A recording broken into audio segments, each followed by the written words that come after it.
So, good morning class. So, we are now in day 7. Day 7 sa our topic is Bernoulli differential equation. So, to have a deep understanding of Bernoulli differential equation. So, I will compare this to linear differential equation. So, in Bernoulli differential equation, so the standard form of the differential equation is dy over dx plus p function of x y is equal to q function of x y raised to n, provided that n is not equal to 1.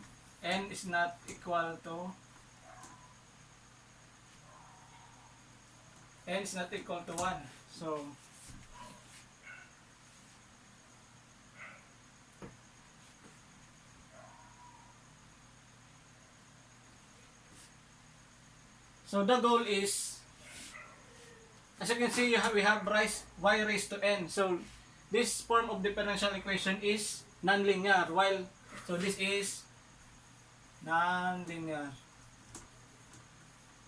while this form is linear.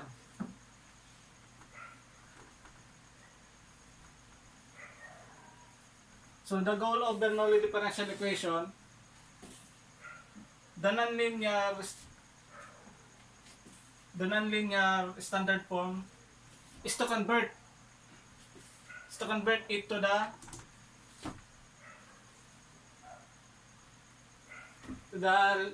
linear differential equation, so after we convert it to linear, we can use this solution. So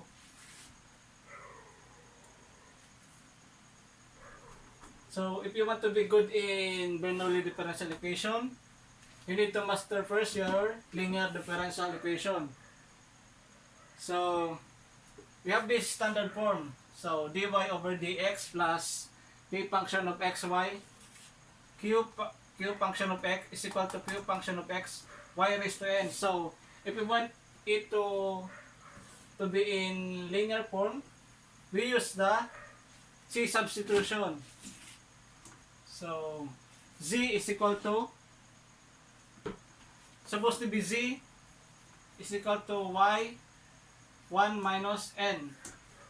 So but I'll use this so that you can easily memorize. So I will discuss this later. What is z is equal to y raised to negative n. So I will discuss this later in problem solving. So we have this form. So if I want to reduce this to this form, the linear form, so we will multiply this equation by y raised to negative n. So that this will be deleted by law of exponent. So if we multiply this to the whole equation, this will be y raised to negative n dy over dx plus p function of x y raised to negative n is equal to q function of x. So this is already checked.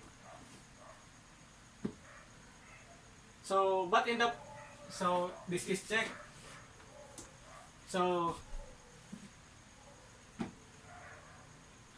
So we have, this is y and this is y raised to negative n.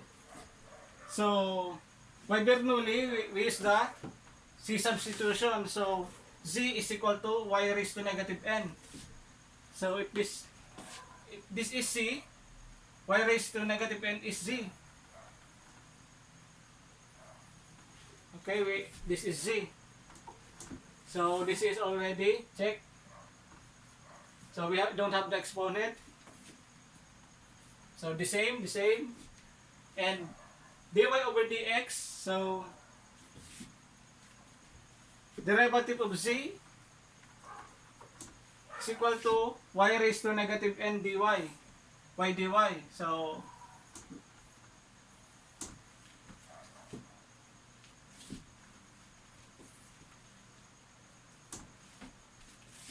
So I'll discuss this later. As you can see, the derivative is wrong, okay? But I'll shortcut this. So this is y raised to negative n dy. So this is dz. So this is dz. So we already now in linear form of differential equation. So after applying rules of Bernoulli, we are now in linear. So now we can use the process of linear differential equation. So we can use the process of solving linear differential equation. So we can use we will get the integrating factor. So we will get this. This is the second step. So second step.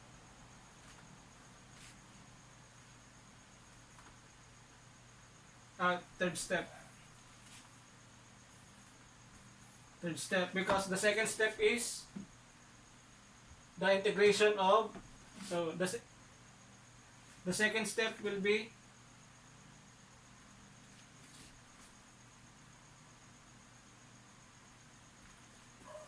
third step is solving for the integrating factor.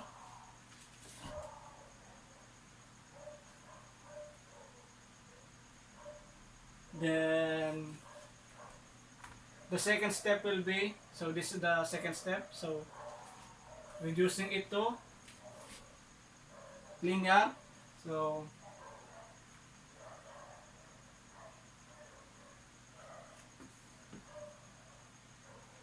this will be the first step.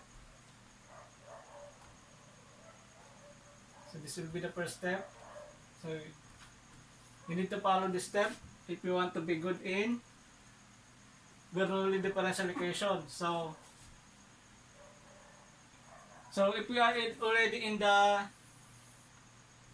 linear form after applying the Bernoulli, so as you can see, we have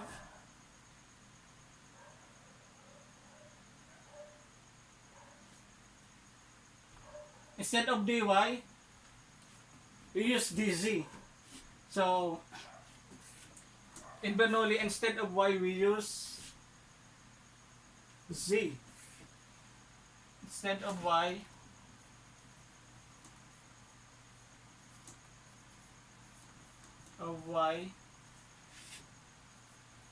use z.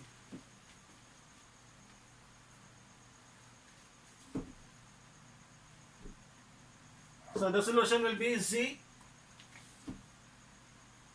e raised to integral of p function of x dx is equal to integral of q function of x e raised to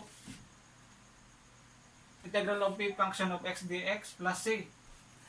So you will learn this Bernoulli equation